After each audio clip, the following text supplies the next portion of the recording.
नमस्कार किसान भाइयों, स्वागत है आपका आपके अपनी चैनल थ्राइविंग एग्री 24 में, जहां पे हम किसानों के लिए लाते हैं सही और सटीक जानकारी ताकि किसान भाई इसे अपनाकर अच्छी तरह से अपनी पैदावार बढ़ा सके। किसान भाइयों, आप आज का टॉपिक देख ही सकते हो, यूरिया को छोड़ो और इस खाद को अपनाओ। ताकि एक बार भी आपने इस खाद को अपना लिया, जो आज हम वीडियो में बताने वाले हैं, गारंटी के साथ बता रहा हूँ, आप यूरिया को भूल जाओगे और इसके रिजल्ट की 100% गारंटी है।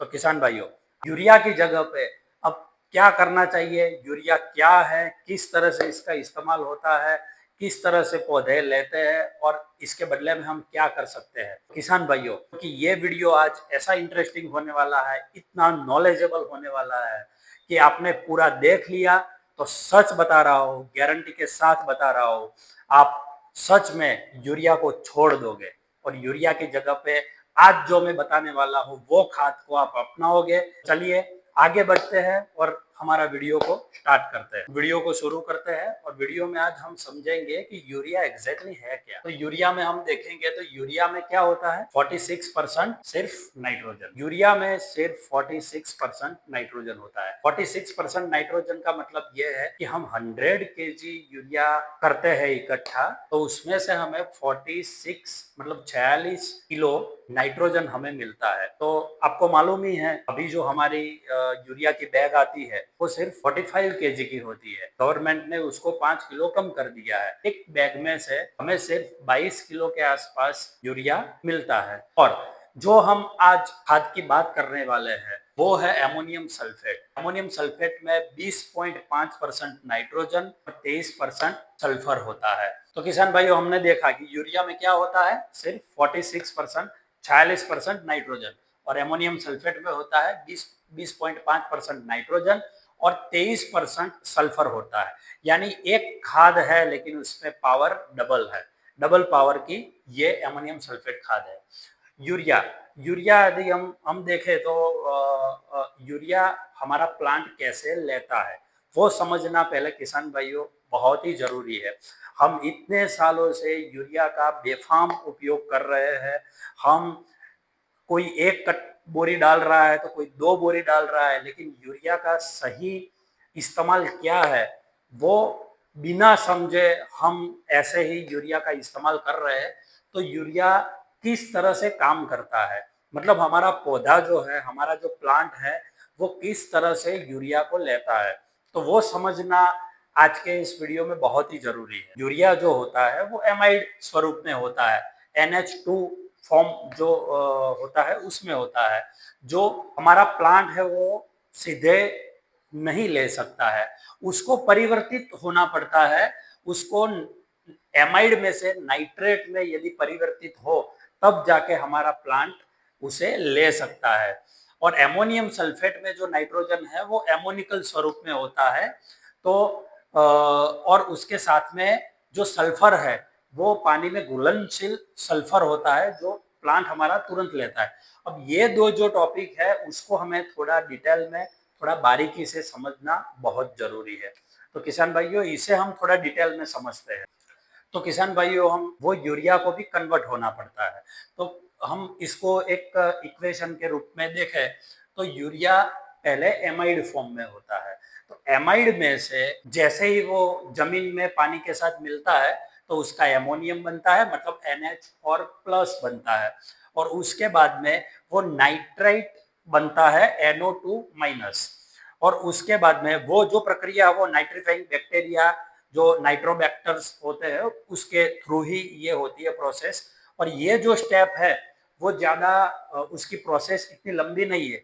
तुरंत ही एमोनियम में से नाइट्रेट जो बनता है उसके बाद में तुरंत ही नाइट्रेट फॉर्म में, मतलब NO3 माइनस नाइट्राइट फॉर्म में वो कन्वर्ट हो जाता है। और वही जो नाइट्राइट फॉर्म है उसमें ही प्लांट वो नाइट्रोजन ले सकता है।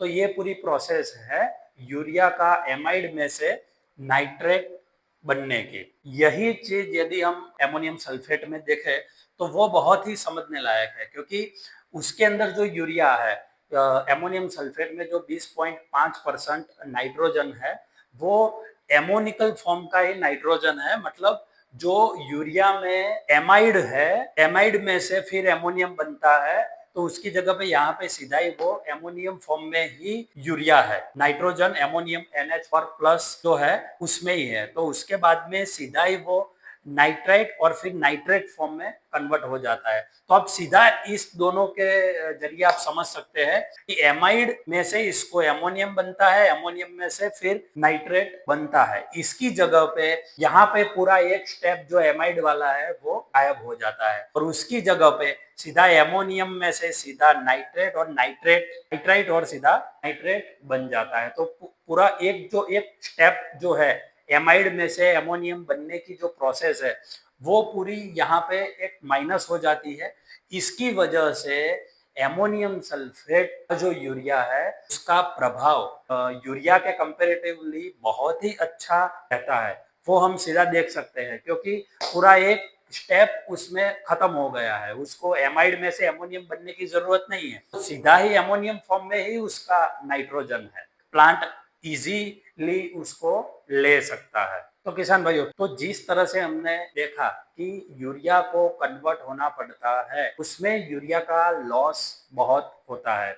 यूरिया में नाइट्रोजन की जो कार्य क्षमता है वो सिर्फ 30% तक ही मानी जाती है। जो हम यूरिया डालते हैं 1 बोरी 2 बोरी 3 बोरी, तो उसमें से हम सिर्फ 30% ही यूरिया का इस्तेमाल कर सकते हैं। और इसकी जगह पे हम यदि एमोनियम सल्फेट की बात करें, एमोनियम सल्फेट में जो नाइट्रोजन एमोनिकल फॉर्म में है उसकी कार्य क्षमता जो है वो करीब 80 से 90% है। मतलब आप समझिए सीधा है कि ये यूरिया में 30% है, एमोनियम सल्फेट में 90% है। साथ में 100% पानी में वाटर सोल्यूबल जो सल्फर है वो इसके अंदर मिल जाता है, वो डबल पावर हो जाता है। तो आप ये सब समझ सकते हैं। तो किसान भाइयों, ये हमने देखा कि यूरिया का जो लॉस होता है वो होते होते हम एक बैग यूरिया का जो इस्तेमाल करते हैं उसमें से लगभग हमें 6 किलो के आसपास ही नाइट्रोजन मिल पाती है। अब आप सोचिए 45 किलो की बैग जो यूज करते हैं उसमें से हमें 6 किलो जो नाइट्रोजन है वो मिलता है। यानी 1 किलो नाइट्रोजन की कीमत क्या हुई? यूरिया की जो एक बैग है हमारी, तो उसकी कीमत करीब 266.5 के आसपास है। तो इसको यदि 6 से हम डिवाइड करें तो उसका रेट हमें पड़ता है 44 किलो के आसपास। तो आप समझ सकते हैं कि 1 किलो एक बैग यूरिया में से हम सिर्फ 6 किलो ही नाइट्रोजन का इस्तेमाल कर सकते हैं।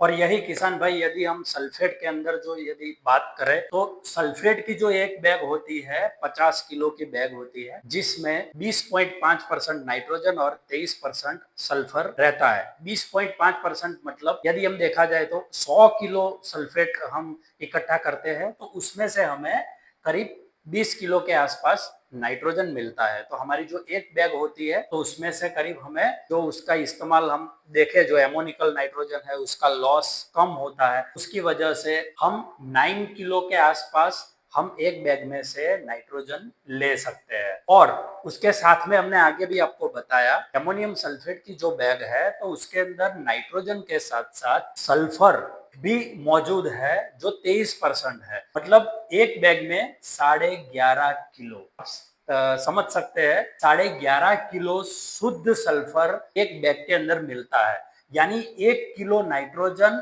और सल्फर की यदि हम कैलकुलेशन करें तो जैसे कि जो नाइट्रोजन है वो हमें करीब 9 किलो के आसपास 9 किलो के आसपास हमें मिलता है। यूरिया का हमने जो रेट निकाला था 1 किलो नाइट्रोजन का 44 रुपये, ठीक है, तो वो 44 रुपये है।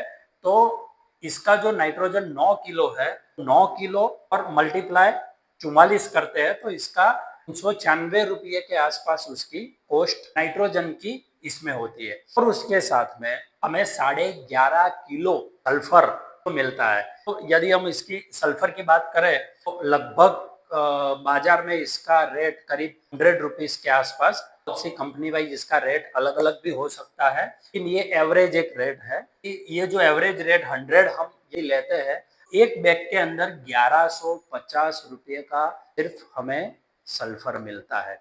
तो किसान भाइयों, आप सोचिए और थोड़ा कैलकुलेशन करके चीजें समझिए कि आपको पता चलेगा यूरिया में सिर्फ 6 किलो नाइट्रोजन मिलता है, उसके अलावा कुछ नहीं मिल रहा है। इसकी जगह पे अमोनियम सल्फेट में 9 किलो, 6 किलो था यूरिया में, सल्फेट में 9 किलो नाइट्रोजन मिल रहा है, 11.5 किलो सल्फर। इस दोनों का हम कोस्टिंग को, इसकी प्राइस को हम इकट्ठा करें 396 प्लस 1150, 1546 रुपये का जो मटेरियल है वो सिर्फ हमें अमोनियम सल्फेट में जाता है।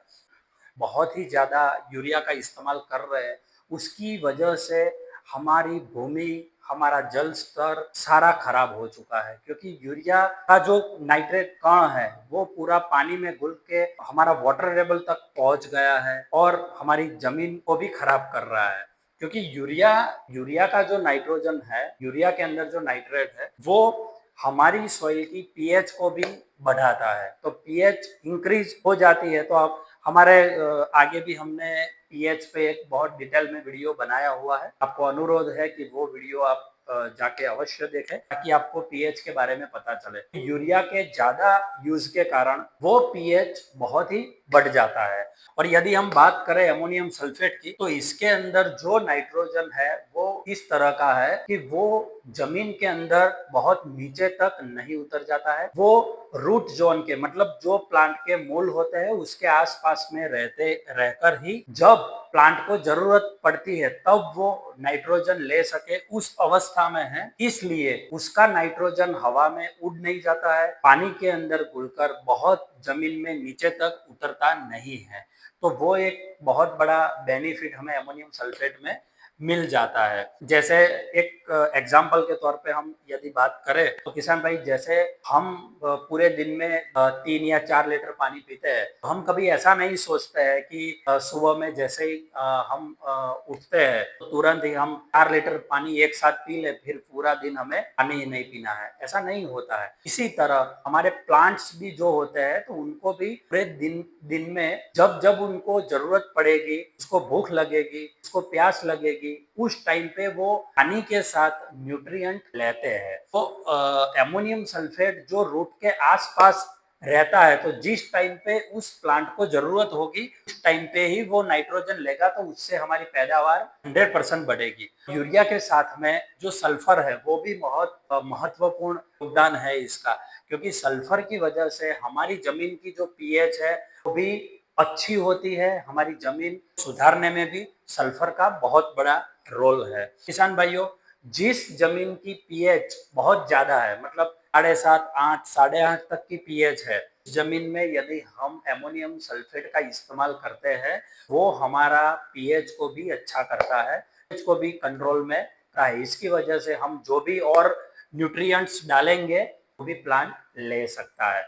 ये बहुत बड़ा बेनिफिट है यूरिया की जगह अमोनियम सल्फेट का इस्तेमाल करने का। तो किसान भाइयों, बहुत से किसान भाइयों का ये प्रश्न भी रहता है कि साहब हम यूरिया डालते हैं तो उसका असर हमें तुरंत दिखता है। हमने आगे भी देखा, पानी में घुलने के बाद 2 से 3 दिन में पूरे फील्ड को ग्रीन कर देता है। वो सही बात है यूरिया की वजह से, क्योंकि यूरिया बहुत ही घुलनशील होता है। वो पानी में घुल के नाइट्रेट में बदलने की वजह से उसको पौधा तुरंत ही उसको लेता है, तो वो 2 से 3 दिन में हमारा पूरा फील्ड ग्रीन दिखने लगता है।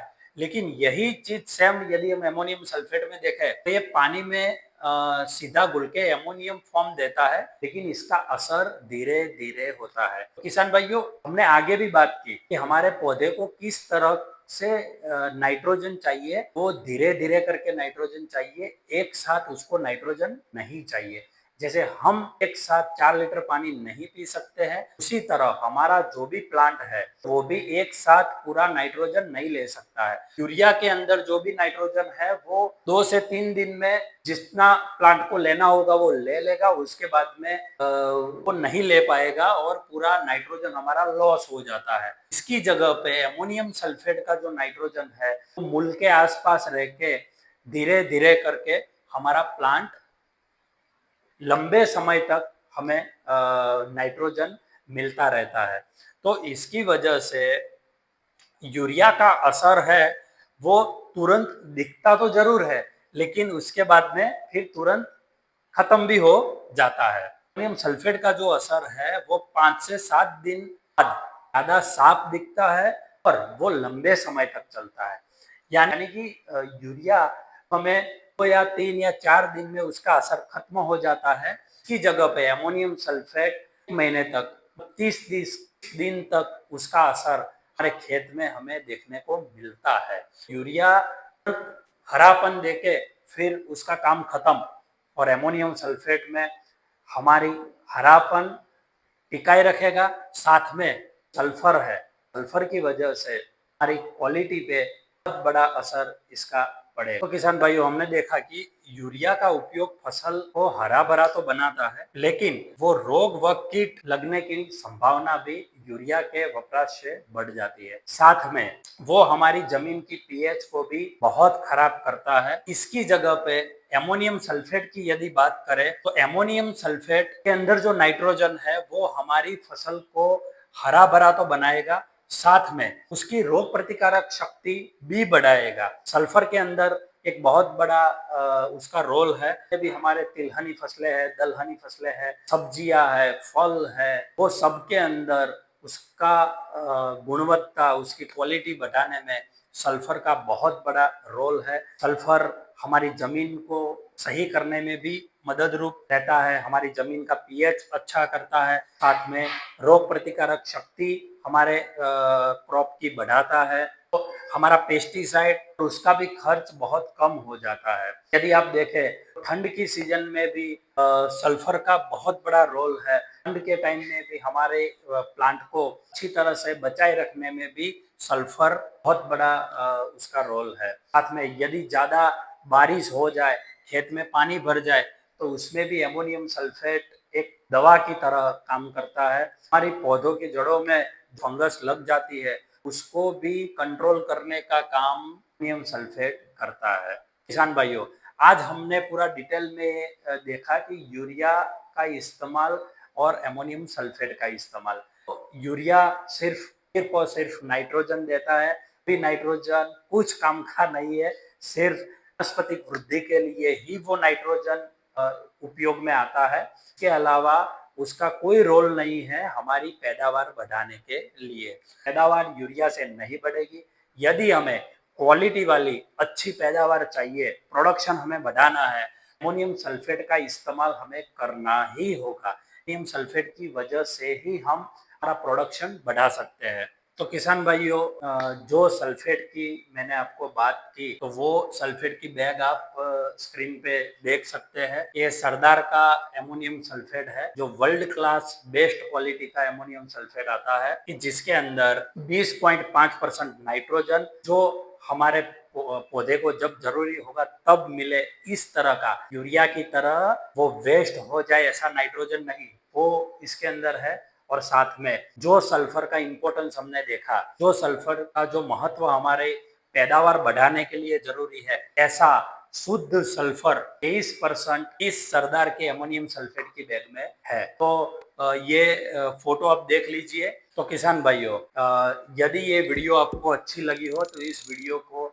अपने और भी किसान भाइयों के साथ साझा करें, ताकि वो भी समझ सके कि सिर्फ अकेला यूरिया का इस्तेमाल करने से हमारी पैदावार नहीं बढ़ेगी। यूरिया का इस्तेमाल कम करके हमें एमोनियम सल्फेट का इस्तेमाल बढ़ाना होगा। एमोनियम सल्फेट का इस्तेमाल करके ही हम हमारी पैदावार को डबल कर सकते हैं, पैदावार को बढ़ा सकते हैं। इस वीडियो को ज्यादा से ज्यादा किसान भाई तक पहुंचाइए, ताकि इस सच को वो जान सके। धन्यवाद। जय जवान, जय किसान।